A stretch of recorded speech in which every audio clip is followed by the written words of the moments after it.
Today, I'm going to talk about how to find the best places to live in Maryland. Stay tuned.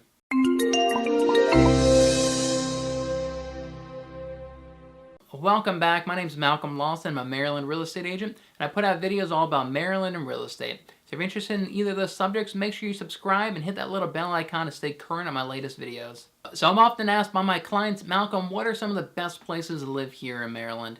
And the truth is, that answer is different for everyone. You know, what might be the best place for me and my situation in life may be completely different to somebody else. So today we're going to talk about that. I'm going to help you figure out what is the best place here in Maryland for you to live.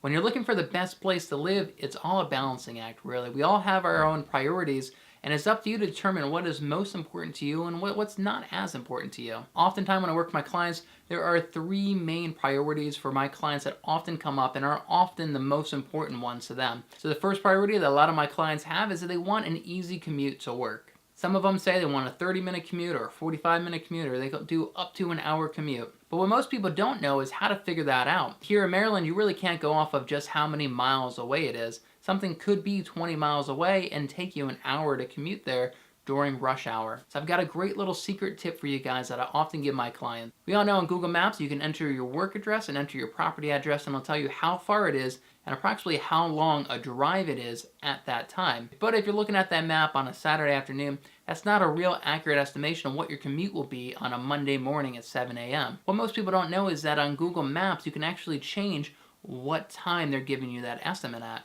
So you can go in there and say Monday morning, 7 a.m. and it'll give you a much more accurate estimate of how long that commute will be. So if your limit is 1 hour, you can really determine what properties and what areas are really within that hour commute. It's also incredibly useful if your job's somewhat flexible on what time you arrive. You can see what a 6:30 commute looks like compared to a 7:30 or an 8:30 commute, and really pick what time to actually leave your house that's most advantageous for you. So the next priority that many of my clients have is schools, right? They want a good school district for their kids, and for some people that is the #1 priority over everything else. So a good resource that I often use is called greatschools.org. Type in the name of the school and they'll give you a 1 out of 10 rating for that school. Now, I do want to point out that this rating is actually based off of national test scores. All this really means is how high those students on that school are scoring on this national test. So it's absolutely possible for a school to have a lower rating, but still be a very great and very solid school. This website is good for starting off, but what I really recommend that you guys do is actually pick an individual school that you want to go to and find properties in that school zone. But ideally, what I really recommend is they actually go and tour the individual schools themselves, maybe even sit down with the principal and talk to them a little bit more about the school. And this website, greatschools.org, is actually where Zillow gets their information for their school ratings on their website. So the last priority that I often see being important to my clients is simply the size of the home.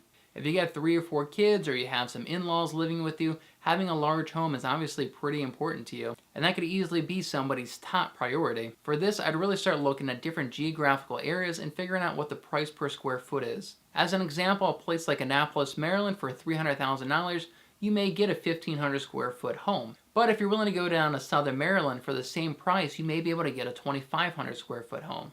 But different cities and different areas absolutely have different price points of homes. If size is the most important priority to you, try to figure out what geographical area your money will actually go the furthest. So it's all just a big balancing act. You may find a property with a nice easy commute, but it may be really tiny in a poor school zone.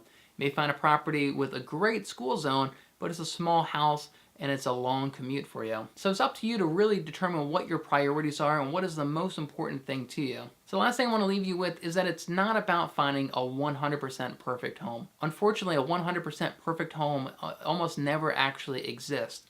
But if you can find a home that meets 75% of your needs, 80%, even 90% of your needs, that is a win in this game. So it's time for the question of the day. I'm really curious, what do you think are some of the best places to live here in Maryland? I'm really curious to know what you guys think about that. Leave your answer down in the comment section below this video. And once again, I am a Maryland real estate agent, so if you're thinking about buying or selling a home here in Maryland, I'd love to have a conversation with you. Feel free to reach out to me anytime, and I'll see you guys over in the next video.